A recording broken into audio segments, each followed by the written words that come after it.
Akkam jirtu kabajamtoota hordoftoota chaanaalii Oromiyaa Star hundi keessan bakka jirtanitti nagaan isiniif haa ta'u isiniin jechaa guyyaarraa odeeffannoowwan jajjabaa garaagaraa isiniif qooduuf deebi'ee dhufeen jira. Hanga xumura sagantaa kootti turtii na waliin taasisan affeerraa koo kabajaati. Egaa odeeffannoo ani guyyaarraa kana isiniif qooduuf dhufe albeemiin Hacaaluu amma gadhiifamuuf jedhaati kan inni jiru. Albeemii Hacaaluu kana haala kamiin argachuu dandeessu? Haala kamiin waa'een albeemii kanaa odeeffamaa jira?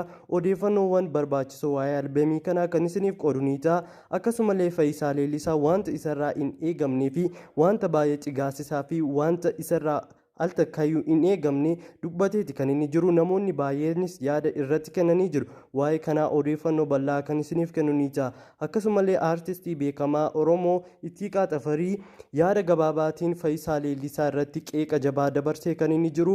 Waa'ee yaada kanaa irrattis odeeffannoo kan isiniif kennu ni ta'a. Kana malees aartistii beekamaa Oromoo kan ta'e Jaafar Yesuuf waan haaraatiin deebi'ee dhufee jira.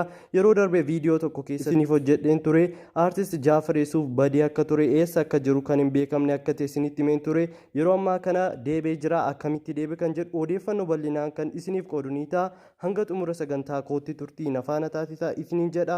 Obboloonni chaanaalii keenya Oromiyaa Staarii faaraa taatan yookaan sabskraayibiin godhin jirtan sabskraayib gochuun maatii chaanaala keenyaatti dabalamuun nu hordofaa. Akkasumallee viidiyoo kana laayik gochuudhaan hanga xumura sagantaa kanaatti turtiin nu faana taasisaa. Amma kallattumaan gara sagantaa kootti isin dabarsa.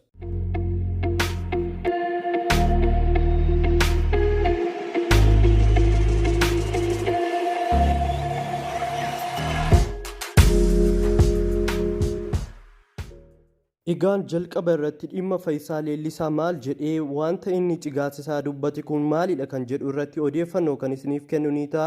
Egaa akkuma beektan Fayyisaa Leellisaa atileetii beekamaa fi jabaa Oromoo namoonni baay'een jaallatan ture. Amma yeroo ammaa kanatti garuu baay'ee jibbamaa kan inni jirudha.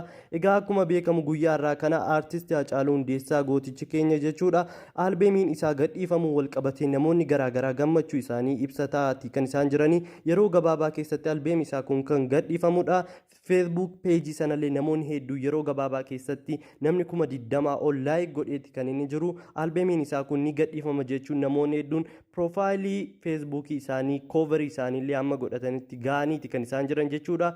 Namoonni hedduun gammachuu isaanii otoo ibsataa jiranii Fayyisaa Leellisaa ammoo toora Facebook isaa irratti akkana jechuun dubbatee namoota hedduu aarsee namoonni hedduun illee akka baay'ee itti gaddan taasiseeti kan inni jiru. Egaa akkana jechuun toora Facebook isaa irratti kan inni barreesse gaafa ati lubbuun jirtu albeen sitti fiiganii ati duunaan boo'ichaan lafa diigan jechuun jalqabee jiraatti haara galfiisi dhoowwatanii ati duunaan suuraa kee faayaaf godhatanii imimmaan sobaas lafa dhiqanii jechuun dubbata. Egaa namoonni hedduun hojiiwwan aartii Hacaaluu akka bakka guddaa gahu akkasumallee maatiin isaaniillee akka ittiin jiraatanii akka ittiin gargaaramanii fi albeemiin isaa kunillee akka ol ka'uuf jedhanii wanta kana godhaa kan isaan jiranii. Haa ta'u malee Fayyisaa Leellisaa akkana jechuun dubbate. Itti fufuunis akkana jechuun itti jalqabe. Ati deemnaan immoo sirbasiif baasanii fakkeenya Jaafar Yesuuf fa'i ergamtoonni jaraa kan sirbaan mucaa keenya hirriba dhoowwatan na bira teessee akka lammata na sobdu sin arga kaa ni beeknaam hin irraanfanneem sitti fakkaatee daaraan daakuu hahaha yee jechuun dubbate. Kana malees kanaan hin dhaabbanne itti aansuun namni gumaa Hacaaluu baasuu barbaadu warra feerroo jedhee jiraatti rakkisaa ture sanarra kaa'uu qaba. Yoo achi kaate karaa barbaaddeen si biraa hin hafu kan borcii baattee deemuu hin dandeenyetu Hacaaluutti mala malee ani har'a lubbuun jira nan yaadadha quuqqaa garaa kees jechoota kees seenaa kees seexaa kees amma warri gantoota beekanii oliin si beeka jechuun dubbate. Fayyisaa Leellisaa gammachuu wanta akka nama Oromoo tokkootti isarraa hin eegamne dubbachuudhaan beekamtii fi jaalala kanaan qabu duraanuu dhabee jira. Ammallee bakka akka diinaatti akka ilaalamuu isa taasisee jira. Kana qofa miti hedduun itti dubbate waa'ee qaallittii itti dubbate. Kaan immoo qaallittii buute hin taane hin baane gumaan kee ammas kumaa fi kitilatu hafa jechuun dubbate. Wantoota baay'ee Oromoo irratti kakaasan dubbachuudhaani wanta hedduu isarraatii hin eegamne dubbateeti kan inni jiru Fayyisaa Leellisaa gammachuu. Kana qofaan hin dhaabbanne ammallee itti fufuudhaan akkas jedhe. Ani har'a lubbuun jira nan yaadadha quuqqaa garaa kees jechuun erga itti fufee booda warra si nyaate immoo nyaatamteetti garuu inni hafti dhugaan galmee rabbii harka galee waan jiruuf dabaree ishee eeggattee ni baati. goonnii fi gaariin bulee hin beeku. Atis goota waan taateef umrii kichuutti haftee ati dabartullee warri shira sitti xaxe kaan maqaleetti duute kaan immoo qaallitti buute hin taane hin baane gumaan kee ammas kumaaf kitilatu hafa. Albaadhessoonni garaa dukkanaa si ajjeeftee aangoorra ol bahuu barbaadde osoo hin milkaa'in ibidda bara baraa ho'ifachaa jirti jechuun dubbate. Kumaaf kitila afaan eenyu sinti fakkaate Oromoo mara jechuudha.